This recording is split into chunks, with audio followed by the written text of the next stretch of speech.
Good morning students. आज का आपका टॉपिक है गृह संसाधन। कौन कौन से संसाधन पाए जाते हैं जो कि गृह प्रबंधन में मनुष्य की मदद करते हैं ताकि उसके लक्ष्यों की प्राप्ति हो सके। तो आइए शुरू करते हैं आज का वीडियो। पर वीडियो शुरू करने से पहले मैं ये सबसे कहना चाहूँगी जो भी इस वीडियो को पहली बार देख रहे हैं वो प्लीज़ इस वीडियो को ज़्यादा से ज़्यादा लाइक करें और पूरा अंत तक वीडियो देखें और मेरा चैनल सब्सक्राइब करें। लाइक शेयर अपने दोस्तों को, अपने फैमिली के, अपने रिलेटिव्स को, ताकि और लोग भी इस माध्यम से अपना ज्ञान में वृद्धि कर सकें। तो शुरू करते हैं। साधन क्या होते हैं?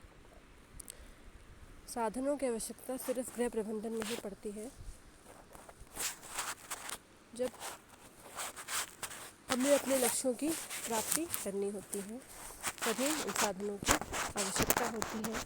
हर व्यक्ति के पास अलग साधन होते हैं और सभी व्यक्ति अपने अलग अलग साधनों के द्वारा अपने किस तरह से कितना ज़्यादा उपयोग उनका अच्छे तरीके से कर सकता है, यही प्रभाव सबसे ज़्यादा महत्वपूर्ण होता है। अगर किसी के पास ये गुण नहीं है कि वो साधनों का उचित उपयोग करना उसको नहीं आता तो वो अपने लक्ष्य को कभी प्राप्त नहीं कर सकता है।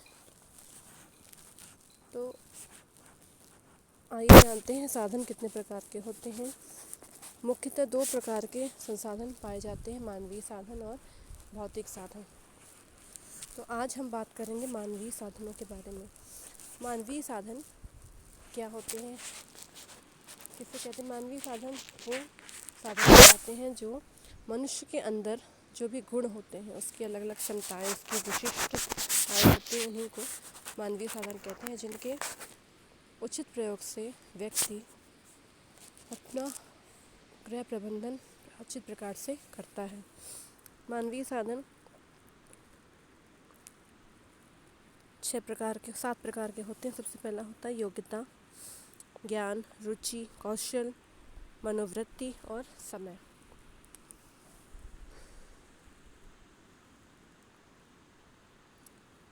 सबसे पहले योग्यता। हर व्यक्ति की योग्यता अलग होती है। किस तरह से व्यक्ति अपने कार्य को संपन्न करता है, उचित प्रकार से या अनुचित प्रकार से, वही उसकी योग्यता कहलाती है। अगर वो इस योग्य नहीं है कि वो साधनों के होते हुए भी, बाकी साधनों के होते हुए भी अपने लक्ष्य को पूरा नहीं कर पा रहा है तो वो बेहद अयोग्य कहलाता है। तो हर किसी व्यक्ति की योग्यता अलग अलग होती है।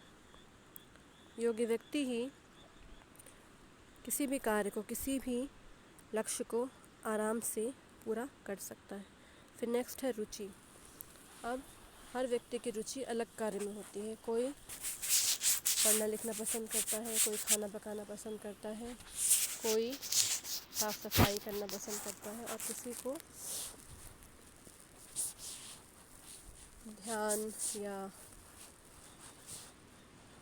आध्यात्मिक कार्यों में रुचि होती है। तो जिस व्यक्ति की रुचि जिस भी कार्य में है उसी के हिसाब से उसको अपना भविष्य निर्धारित करना चाहिए और उसी कार्य की तरफ अपना बढ़ना चाहिए।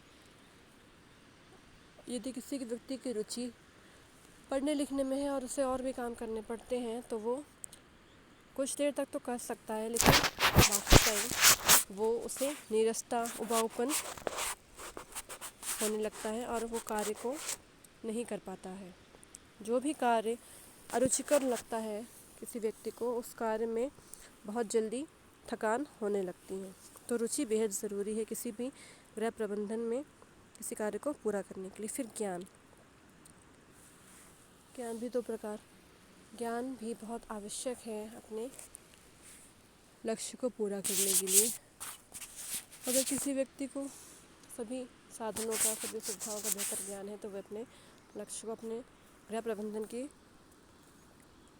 अच्छे से पूरा कर सकता है। अगर गृहिणी ये जानती है कि परिवार के लिए कौन सी चीज़ सबसे ज़्यादा उपयुक्त है और अगर कम साधनों में किस तरह से परिवार की सभी आवश्यकताओं को पूरा किया जाए तो वो उसे ही सकुशल गृहिणी कहते हैं या कुशल प्रबंधक भी कहलाती है वही गृहिणी जिसे हर चीज़ का ज्ञान होता है, इन सभी वस्तुओं का ज्ञान होता है कि किस प्रकार से सीमित साधनों में भी और सीमित आय में भी अपने परिवार को कैसे खुश रखे। फिर कौशल यानी कि कुशलता, जैसे कि रुचि मैंने बताया उसी प्रकार से कौशल भी होता है। हर व्यक्ति का कार्य करने की क्षमता अलग अलग होती है। कोई व्यक्ति जन्म से ही तीक्ष्ण बुद्धि के होते हैं, लेकिन किसी किसी व्यक्ति को बहुत ज़्यादातर व्यक्तियों को मेहनत करके ही और अभ्यास करके ही कोई लगातार सफल होते हैं। तो किसी व्यक्ति की कुशलता किस कार्य में है, कोई मेहनत करके या लगातार अभ्यास करके किस कार्य में कुशल हो चुका है या है, तो उसी क्षेत्र में वो से प्रयास करते रहना चाहिए। फिर मनोवृत्तियाँ जैसे हम कह सकते हैं कि जो कार्य करने के लिए अनुकूल परिस्थितियाँ होती हैं उन्हें मनोवृत्तियाँ कहते हैं। ठीक है, जैसे कुछ व्यक्ति आशावादी होते हैं, कुछ निराशावादी होते हैं। आशावादी व्यक्ति वे होते हैं जो प्रतिकूल परिस्थिति बदलती परिस्थितियों में भी सामंजस्य बिठा लेते हैं या किसी भी ज़रा सी भी तकलीफ़ से घबराते नहीं हैं और प्रतिकूल परिस्थितियों में भी लगातार लक्ष्य तक बढ़ते रहते हैं, क्योंकि वो आशावादी होते हैं। उन्हें पता होता है कि किसी तरह से भी मुझे ये कार्य करना ही है। और कुछ व्यक्ति निराशावादी होते हैं जो ज़रा सी तकलीफ़ होने पर भी उस अपने लक्ष्य से दूर भाग जाते हैं। और फिर लास्ट है समय।